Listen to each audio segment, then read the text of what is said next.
जयशंकर प्रसाद के कामायनी महाकाव्य का नामकरण है श्रद्धा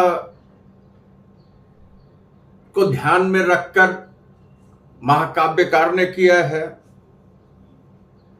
कामायनी में श्रद्धा का चरित्र अत्यंत उत्कृष्ट कोटि का आदर्श गुणों से संपन्न है। जितनी भी क्रियाकलाप घटित होते हैं कामायनी में, वो श्रद्धा के इर्द गिर्द ही सारा का सारा महाकाव्य जो है बुना हुआ है। वास्तव में जब हम कामायनी पर विचार करते हैं तो सभी घटनाओं के केंद्र में मनु हो या ईड़ा हो या अन्य जो कुछ भी आसपास चलता है, उसके केंद्र में कहीं न कहीं श्रद्धा ही है। तो इस तरीके से आप जानिएगा कि श्रद्धा के व्यक्तित्व का निर्माण कामायनी में प्रसाद जी ने विशेष अनुराग तथा आकर्षण को ध्यान में रख के किया था। श्रद्धा के चरित्र निर्माण की तरफ हमारी दृष्टि जाती है तो जो एक भारतीय नारी का आदर्श हो सकता है, भारतीय नारी के आदर्श गुणों को प्रसाद जी श्रद्धा में निरूपित करते हैं। श्रद्धा का स्नेह हो, उसका प्रेम हो, उसका ममत्व हो, उसकी करुणा हो, उसका आत्मविश्वास हो, मतलब ये लबालब जैसे ये सारे गुण जो है श्रद्धा में भरे पड़े हैं। और इसके अलावा श्रद्धा रूप सौंदर्य में भी विशेष है। ये कह लीजिए कि अंतः एवं बाह्य व्यक्तित्व श्रद्धा का अत्यंत उदात्त बन पड़ा है। और ऐतिहासिक दृष्टि से श्रद्धा का अपना एक अलग जो है अस्तित्व रहा है। चाहे वो ऋग्वेद हो, शतपथ ब्राह्मण हो, छंदोपनिषद हो, ब्राह्मण ग्रंथ हो, पुराण इत्यादि में श्रद्धा का वर्णन मिलता है। किन अर्थों में? काम ऋषि श्रद्धा, कामायनी देवता श्रद्धा। तो दूसरी तरफ ऋग्वेद में श्रद्धा के संदर्भ में आता है। भाष्यकार शायण ने श्रद्धा को काम गोत्र की बालिका के रूप में चिन्हित करते हुए लिखा, काम गोत्रजा श्रद्धा नाम वर्षिका। काम गोत्रजा होने के कारण ही शायद प्रसाद जी ने अपने इस महाकाव्य का नाम श्रद्धा के नाम पर कामायनी रखा। बात और आगे बढ़ती है तो जहां तक भगवत पुराण की चर्चा चलती है तो भगवत पुराण में श्रद्धा के 10 पुत्रों की चर्चा आती है। लेकिन कामायनी में प्रसाद जी ने कल्पना के माध्यम से श्रद्धा के केवल एक पुत्र मानव की चर्चा की है। तो इस तरीके से ये कह लीजिए कि कवि अपनी सुविधानुसार ऐतिहासिक तथ्यों को, मिथकों को लेता है और वो उसका उपयोग करता है। तो ऐतिहासिक और पौराणिक ग्रंथों के आधार पर हम देखें तो श्रद्धा का एक भव्य और बहुत ही आदर्श स्वरूप हमारे सामने उपस्थित होता है। वह गंधर्व देश के निवासिनी है और ललित कलाओं इत्यादि में श्रद्धा की बहुत ही रुचि है। ये देखिए पंक्तियां, भरा था मन में नव उत्साह, सीख लो ललित कला का ज्ञान, इधर रह गंधर्वों के देश, पिता की हूं प्यारी संतान। घूमने का मेरा अभ्यास, बढ़ा था मुक्त व्योम तल नित, कुतूहल खोज रहा था व्यस्त, हृदय सत्ता का सुंदर सत्य। इस तरीके से श्रद्धा ने ये कह लीजिए कि जो पहले उसने मनु से कौन हो तुम संस्कृत जलनिधि तीर तरंगों से फेंकी मड़िए, कर रहे निर्जन में चुपचाप प्रभा की धारा से अभिषेक। तो यहां जो जैसे वो जानना चाहती है मनु का परिचय, वैसे स्वयं से ही करती क्या है श्रद्धा कि वो अपना परिचय दे जाती है इन पंक्तियों के माध्यम से। और ये कह लीजिए कि श्रद्धा जो है निराश मनु के मन में आशा का संचार करती है, या ये कह लीजिए निराश मनु को कर्म की तरफ जो है वो प्रेरित करती है। और कर्म की तरफ जो प्रेरित करते हुए वो एक तरीके से मनु के लिए जो है प्रेरणा की स्रोत या एक नई ऊर्जा का स्रोत बनती है। तो उसके माध्यम से हम ये कह दें कि ये श्रद्धा का अंतः व्यक्तित्व जो है उतना ही मजबूत है जितना कि बाह्य हमें दिखाई पड़ता है। वो मनु से पूछती है, कौन हो तुम वसंत के दूत, बिरस पतझड़ में अति सुकुमार, घन तिमिर में चपला के रेत, तपन में शीतल मंद बयार, नखत की आशा किरण समान, हृदय के कोमल कवि की कान, कल्पना की मधु लहरी दिव्य, कर रही मानस हलचल शांत। तो यहां इन पंक्तियों को अगर हम देखें तो श्रद्धा ने मनु के परिचय को जानने के साथ, जैसा कि पहले मैंने कहा कि उसने जो है अपने कलात्मक वृत्ति, गंधर्वों की संतान है, इस बात को वो हमारे सामने रख ले जाती है बड़ी ही ईमानदारी से, बहुत ही अच्छी तरीके से। तो बात आगे बढ़ती है। तो यहां प्रसाद जी ने श्रद्धा का जो चित्र हमारे सामने रखा, श्रद्धा का जो स्वरूप हमारे सामने रखा, श्रद्धा का जो व्यक्तित्व हमारे सामने रखा, वो कैसा, वो बहुत ही भव्य है। क्योंकि आंतरिक और बाह्य दोनों सुंदरता जो है श्रद्धा में गजब की दिखाई पड़ती है। उसके शरीर के जो विभिन्न अंग हैं उसकी तुलना जो है अविराम इंद्रजाल से करते हैं। लता तथा उसके उदार हृदय की चर्चा जो प्रसाद जी करते हैं। और श्रद्धा का जो नित्य यौवन है वो कहते हैं वो परिपूर्ण युवती का है। और श्रद्धा के इतनी आकर्षण शक्ति है कि मन जो है श्रद्धा को देखते हुए क्या हो जाते, विमुग्ध हो जाते, मोहित हो जाते हैं। हालांकि देवकुल से हैं तो वहां वो चीजें जो है निश्चित तौर पे जो कुछ भी सुंदर है वो उसे अपना सा समझने की वृत्ति भी रही है। तो हम यहाँ प्रसाद जी की पंक्तियों को रखते हैं, और देखा वह सुंदर दृश्य, नयन का इंद्रजाल अविराम, कुसुम वैभव से लता समान, चंद्रिका से लिपटा घनश्याम। अथवा हम दूसरी तरफ देख लें, हृदय की आकृति वाह्य उदार, एक लंबी काया उन्मुख, मधु पवन क्रीड़ित से सुशाल, सुशोभित हो सौरभ संयुक्त। यहां जो है सौंदर्य की प्रतिमा के रूप में हमारे सामने जो है केवल अंतः की तो ऊपर चर्चा चल रही थी, लेकिन बाह्य सौंदर्य भी गजब का है। आंतरिक सौंदर्य में सुचिता है, पवित्रता है, दया है, करुणा है, माया है कि नहीं। जिस बात को जो है प्रसाद जी हमारे सामने जो रखते हुए वो कह चुके हैं, दया माया ममता लो आज, मधुरिमा लो अगाध विश्वास, हमारा हृदय हमारा रत्न निधि स्वच्छ, तुम्हारे लिए खुला है पास, बनो संस्कृत के मूल रहस्य, तुम्हारे से फैलेगी वह बेल, विश्व भर सौरभ से भर जाए, सुमन के खेलो सुंदर खेल। और यह क्या तुम सुनते नहीं, विधाता का मंगल वरदान, शक्तिशाली हो विजयी बनो, विश्व में गूंज रहा जयकान।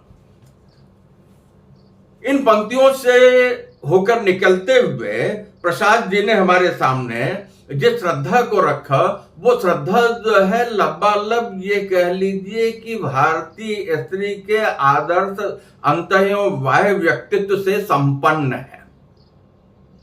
वह हमें जो है एक ऐसे आदर्श स्त्री को प्रसाद जी हमारे सामने रखते हैं जहां की विश्वास है, दया है, ममता है, करुणा है, आत्मसमर्पण है और प्रेरित करने की शक्ति है। तो इस संदर्भ में स्नातक जी विचार करते हुए वो लिखते हैं कि यह प्रस्ताव अपने आप में जो भाव सामग्री तैयार लेकर आता हुआ है वह इतनी प्रचुर और पर्याप्त है कि मनु को उसके आगे जो है नतशिर होना पड़ता है।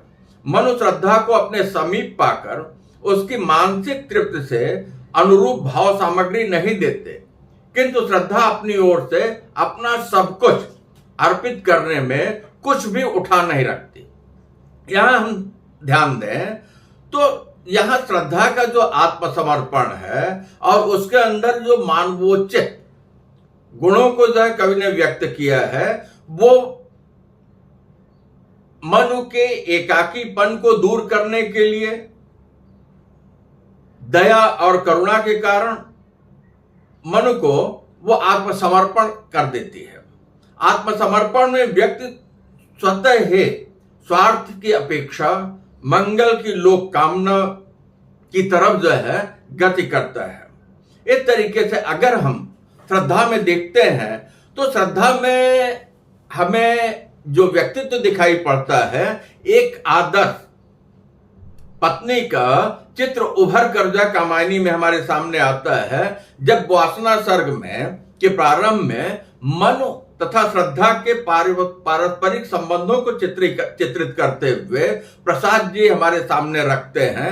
एक गृहपति, दूसरा था अतिथि, विगत विकार, प्रश्न था यदि एक तो उत्तर द्वितीय उदार। तो सृष्टि के विकास के लिए, मानवता के प्रवर्तन के लिए श्रद्धा मनु को कर्म की तरफ प्रवृत्त करती है, कर्म के लिए प्रेरित करती है, कर्म के लिए जागृत करती है कि वह श्रेष्ठ और जीवन के रहस्य का वर्णन करते हुए, चित्रण करते हुए मन को जैसे वो चेताती है, बताती है, समझाती है कि केवल तप ही, केवल कर्म ही, केवल साधना ही जीवन का एकमात्र सत्य है। भोग तथा आनंद जो है जीवन का संदेश है। कर्मण्येवाधिकारस्ते, यहां जो है गीता का कहीं न कहीं वो भाव भी निहित है। तो यहां आत्मसमर्पिता श्रद्धा मनु के जब अधीन हो जाती है तो मनु के अंदर जो है उनकी जो दैवीय जो गुण होते हैं, उनकी हिंसात्मक वृत्ति जो है वो भी मुखर होती है। लेकिन एक आदर्श पत्नी की भांति श्रद्धा मनु को हिंसात्मक प्रवृत्तियों से रोकने का उपक्रम करती है, प्रायः जैसी जो है भारतीय आदर्श स्त्रियां किया करते हैं। मनु, क्या यही तुम्हारी होगी उज्जवल नव मानवता, जिसमें सब कुछ ले लेना हो, हंत बची क्या सौता। मनु अपने स्वार्थ की सीमाओं के कारण, स्वार्थ के बंधन के कारण श्रद्धा की बातों को कोई नहीं देखते। वे सुख के प्रति आत्म केंद्रित करना चाहते हैं। अपनी ईर्ष्या के कारण वो गर्भवती श्रद्धा को छोड़कर चले जाते हैं। रूप और सौंदर्य की विरह कथा, विरह व्यथा से श्रद्धा परेशान होती है। मन की निष्ठुरता, निर्ममता, कृतज्ञता के विरोध में श्रद्धा के मन में मनु के प्रति क्रोध उत्पन्न नहीं होता। वह सामान्य नारी की तरह, जैसे भारतीय स्त्रियां होते हैं, प्रवासी पति को उपालम नहीं देती है। वह प्रेम से प्रतिधान की भावना को स्वीकार नहीं करती, बल्कि देने में ही विजय का अनुभव करती है। प्रकृति का यही व्यापार देखिए, जब प्रसाद जी की पंक्तियां इन बात को और स्पष्ट करेंगे। विनिमय प्राणों का यह कितना भय संकुल व्यापार, अरे देना हो जितना दे दे तू, लेना कोई यह न करे। परिवर्तन की तुक्ष प्रतीक्षा पूरी कभी न हो सकती, संध्या रवि देकर पाती है, इधर उधर उड़गन बिगड़े। श्रद्धा के इस रूप चित्रण के पीछे प्रसाद का अपना व्यक्तित्व हो सकता है। तो श्रद्धा के पातिव्रत धर्म तथा आदर्श पत्नी के भाव का जो उदय है वो अधिक हो जाता है। वह मनु का स्वप्न देखती है। वास्तव में कामायनी में मनु का स्वप्न देखना मनोवैज्ञानिक रूप से यह सिद्ध करता है कि श्रद्धा के अचेतन मन पर मनु की जो स्मृतियां हैं वो स्मृतियां दबी पड़ी हैं। श्रद्धा के स्वप्न में मनु ईड़ा के प्रदेश में दिखाई पड़ते हैं, जहां वह अपने अनाचार के कारण दैवी प्रकोप तथा जन आक्रोश के शिकार होते हैं। श्रद्धा कांप उठी सपनों में, सहसा उसकी आंख खुली, क्या देखा मैंने, कैसे वह इतना हो गया छली। क्या देखा मैंने, कैसे वो इतना हो गया छली। स्वजन स्नेह में भय की कितनी शंकाएं उठ आती, अब क्या होगा इसी सोच में व्याकुल रजनी बीत चली। श्रद्धा शिथिल शरीर तथा विसंकल्प वासना रात्रि के अंधकार में डूबते हुए शाश्वत प्रदेश में पहुंचती है। शिथिल शरीर वसन विसंकल्प कबरी अधिक अधीर खुले, छिन्न पत्र मकरंद लुटी सी जो मुरझाई हुई कली। पति परित्यक्ता श्रद्धा घायल मनु की सेवा के लिए वहां जाते हैं और मनु को देख करके, मनु से मिल करके वो मनु की देखरेख करती है, उनकी सेवा करती है, मनु को सांत्वना देती है, ढाढ़स बंधाती है, धैर्य देती है। यहां जो है श्रद्धा का जो चरित्र है वो हमारे सामने और विराट और महान और शक्तिशाली बनकर के उभरता है, जहां की निस्वार्थ प्रेम भावना है, पातिव्रत धर्म है, चरित्र की उज्ज्वलता है और ये कह लीजिए आदर्श जीवन का दृष्टिकोण है, जीवनादर्श है। श्रद्धा के व्यक्तित्व की तरफ हम जब दृष्टिपात करते हैं तो श्रद्धा के व्यक्तित्व में हर स्थिति में आप जान लीजिएगा कि संसार के मंगल की कामना जैसे उसमें कूट कूट के भरी हो, और वो जो है मन को प्रेरित करते हुए वो कहती है, मन को प्रेरित करते हुए श्रद्धा कहती है कि दुख की पिछली रजनी भी विकसता सुख का नवल प्रभात, एक झीना पर्दा नील छिपाए जिसमें सुख गात, जिसे तुम समझते हो अभिशाप, जगत की ज्वालाओं का मूल, ईश का वह रहस्य वरदान, मत इसको जाओ भूल। विषमता की पीड़ा से व्यस्त हो रहा स्पंदित विश्व महान, यही सुख दुख जीवन का सत्य, यही भूमा का मधुमय ज्ञान।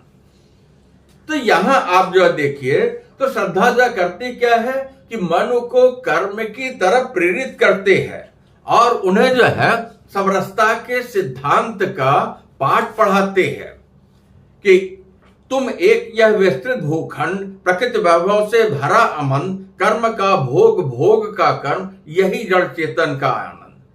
तो यहां श्रद्धा की जो करुणा है, श्रद्धा की जो ममता है, श्रद्धा का जो सत्य है, सीधी सी बात है कि वो कल्याण की भावना से, लोक कल्याण की भावना से, परिवार के सीमित दायरे तक सीमित न रह करके ये कह लीजिए कि जग कल्याण, लोक कल्याण, विश्व कल्याण तक विस्तृत है। इस तरीके से श्रद्धा की करुणा की जब चर्चा चलती है तो ये देख लीजिए कि वो निरीह जो शावक था उसके प्रति श्रद्धा की करुणा की धारा को देख करके हम समझ सकते हैं कि नहीं, श्रद्धा कैसे जो संपूर्ण वैश्विक परिवार की संकल्पना या ये कह लीजिए प्राणी जगत के प्रति श्रद्धा का जो लगाव है उस बात को वो व्यक्त कर जाते हैं। प्रसाद जी, ये प्राणी जो बचे हुए हैं इस अचला धरती के, इनके कुछ अधिकार नहीं, क्या वे सब ही हैं फीके, मनु क्या यही तुम्हारी होगी, उज्जवल नौ मानवता जिसमें सब कुछ ले लेना ही, हंत बची क्या शौतम।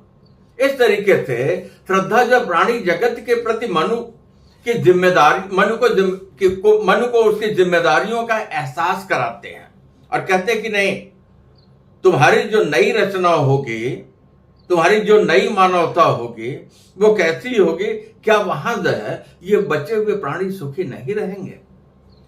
तो यहां श्रद्धा को जब हम देखते हैं तो एक विराट, एक खुला सा, एक भारतीय आदर्श नारी का स्वरूप जो है वो उभरता चला जाता है। जब श्रद्धा मनु से मिले थे तो प्रकृति के प्रति जो श्रद्धा का जो प्रेम है वो श्रद्धा जो उसी समय कहते, घूमने का मेरा अभ्यास बढ़ा था मुक्त, व्योम तल नित्य कुतूहल खोज रहा था व्यस्त, हृदय सत्ता का सुंदर सा। श्रद्धा प्रकृति के विभिन्न उपादानों को, प्रकृति के विभिन्न चरित्रों को, नैसर्गिक प्रेम को वो देखती है, जानती है, समझती है और मन द्वारा परिचय पूछे जाने पर वो मुक्त रूप से ये व्यक्त कर देती है कि आकाश के तले स्वच्छंद घूमते हुए प्रकृति से ज्ञान प्राप्त करने के लिए वह गांधार देश से आई है, गांधार देश की कन्या है। जब वह घूमते हुए हिमालय की उपत्यका तराई में पहुंचती है, हिमालय को देखती है, तो हिमालय को देखने के साथ ही श्रद्धा के मन में कुछ जिज्ञासा पैदा होती है, कुछ सवाल आते हैं और फिर जो है उसे जो है लगता है कि जैसे कुछ मूक संदेश कुछ सुनाई पड़ रहा है। मधुरिमा में अपनी ही मौन एक सोया संदेश महान, सजग हो करता था संकेत, चेतना मचल उठी अनजान। तो इस तरीके से श्रद्धा के मन की जो जिज्ञासा थी, उसकी जो जिज्ञासा थी, उसकी जो भूख थी, वो क्या हुआ, वो हिमालय की इस पार्वती क्षेत्र को देख करके जैसे वो तृप्त होने लगे थे, जो उसकी तलाश थे जैसे वो पूर्ण होने लगे थे।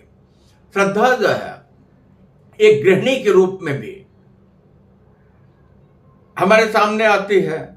दरअसल प्रसाद जी का उद्देश्य श्रद्धा को एक सर्वांगीण परिपूर्ण भारतीय नारी के रूप में संभवतः चित्रित करना था। गर्भवती श्रद्धा अपने आने वाले शिशु के संदर्भ में पहले से ही जैसे वो चिंतन करती है, व्यवस्था करती है, वो पशु, धन, धान्य, वस्त्र, झूला इत्यादि पदार्थों का, इत्यादि चीजों का वो संग्रह करती चलती है।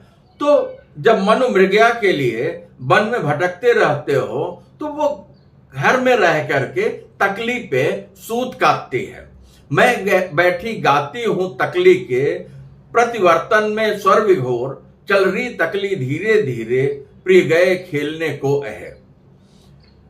श्रद्धा अपने पति मन के भावों को अच्छी तरह चिन्हती है, पहचानती है, रेखांकित करती है। और श्रद्धा का हमेशा ये प्रयास रहता है कि अपने विरक्त पति मनु को जो है वो क्या करे, प्रसन्न रखे। और इस तरीके से श्रद्धा के मन में अपने भावी बच्चे के प्रति प्रेम का भाव है। और इन बातों को सुन करके मनु जो है उनके मन में ईर्ष्या का भाव जागृत होता है। श्रद्धा अपने पति की ईर्ष्या के और विरक्त को पहचान कर उन्हें प्रसन्न करने की चेष्टा करती है और कहती है, चुप थे पर श्रद्धा ही बोली, देखो यह तो बन गया नीड़, पर इसमें कलरव करने को आकिल न हो रही भीड़। इस तरीके से मातृत्व का जो स्वरूप और कुशल पत्नी का जो स्वरूप, जो चित्रण प्रसाद जी ने कामायनी में श्रद्धा के रूप में किया है, एक एक करके एक एक रिश्ते के पास हम जब जाते हैं तो पता चलता है कि श्रद्धा का व्यक्तित्व हमारे सामने जो है निखरता हुआ, चमकता हुआ, दमकता हुआ, खिलता हुआ चला आ रहा है। तो मां के रूप में श्रद्धा एक वात्सल्यमयी मां की प्रतिमूर्ति है, जो अपने आने वाले बच्चे के लिए चिंता करती है। मातृत्व बोझ से झुके हुए बधे रहे पयोधर पीन आद, कोमल काले ऊनों की नौ पट्टिका बनाती रुचिर साल। इस तरीके से श्रद्धा जो है आने वाले बच्चे की संकल्पना करके उसके लिए जो है एक तरफ तो वो विभिन्न वस्त्र बनाती है और उसके लिए झूला बना रही होती है। और श्रद्धा की जो चेतना शक्ति है वो भी कैसी है, वो गजब की है। इस तरीके से जो है जान लीजिए कि संपूर्ण सुख तथा आनंद का सृजन उसके द्वारा होता है। मानवता के आदि पुरुष मनु को अंत में पवित्रता और निष्ठा के उच्च आदर्श से समन्वित करके श्रद्धा मनु को समरसता का पाठ पढ़ाने लगती है।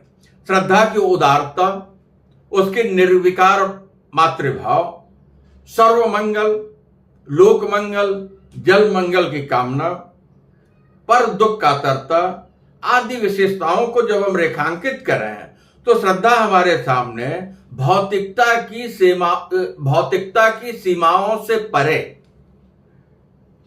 एक ऐसे व्यक्तित्व के रूप में स्थापित होती है जो कि मन को खोजकर मन के सारे भ्रम का, सारे संदेहों का, सारी विसंगतियों का निराकरण करती है।